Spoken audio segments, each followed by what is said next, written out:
Hello everyone. So today I'm going to be teaching you what social variables are and what linguistic variables are.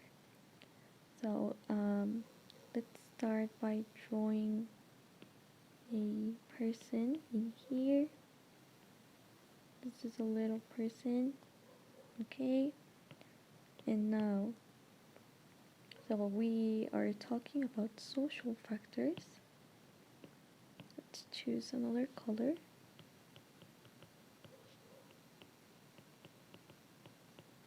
And linguistic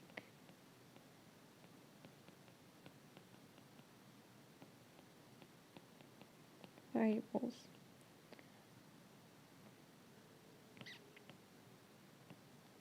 So let's start. The social factors refer to the things that make ourselves basically. They give us information about the type of person that we are. It's something more about our background and who we are. So some examples of social factors are our age, of course, has to do with our origin. Where are we from? It has to do with social status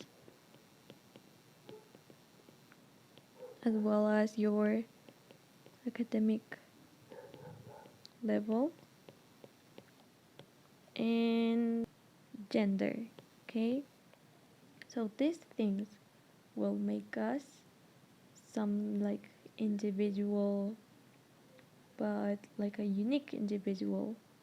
So each one of us have different uh, social factors. I am a different age than you.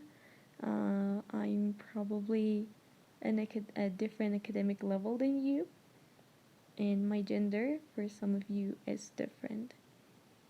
So yeah, these social factors will somehow turn into the way we speak.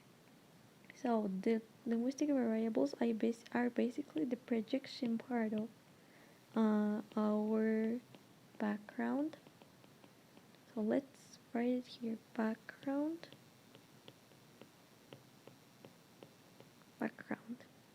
And the linguistic variables are projection.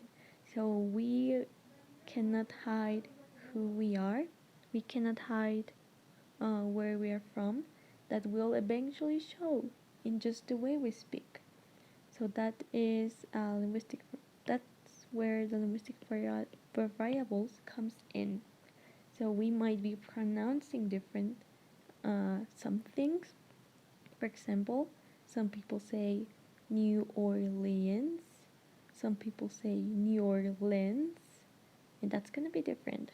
So the pronunciation, and that is called phonological, which has to do with sounds, right? Phonological variation, okay? Another example of phonological variation is that we say water. The standard American English is water, and in Australia, for example, they say water, something like that. Okay, so that's phonological variation as well, and that comes the origin, right? We are from different places. Now let's say the some contractions that we make, like y'all, or in this case, for example, in Australia, instead of saying McDonald's, they say Maca with double C, Maca. So that's morphological. That is called morphological because it has to do with the word itself. Okay, with the structure of the word. They are making McDonald's just Maca. Okay, so that's a morphological variation. Now we have pragmatics study the meaning of some sentences, of some words, but in a context with certain people in a specific situation. Okay, so pragmatic variation. Another thing is, for example, phrases that younger uh, people use. One of them is to get some Z's, which is basically sleeping, but they like to say to get I I need to get some Z's. So that's an example as well.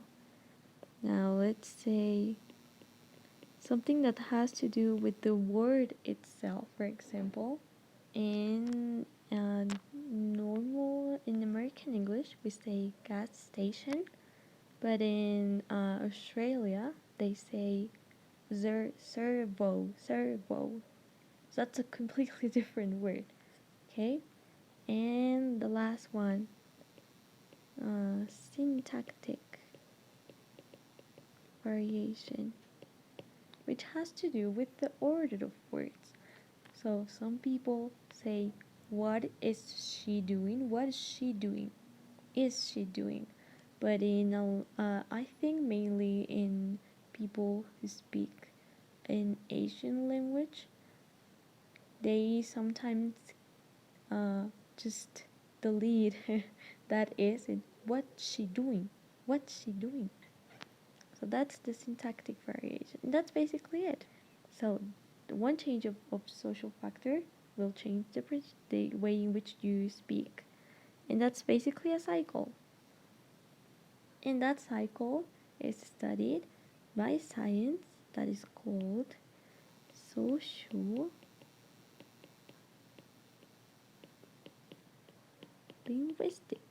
which is basically the study of how these social factors affect your language. I forgot to mention that a variable is basically a different way in which something can be said. So that is basically the explanation. So now I'm going to be giving some examples to you in Spanish.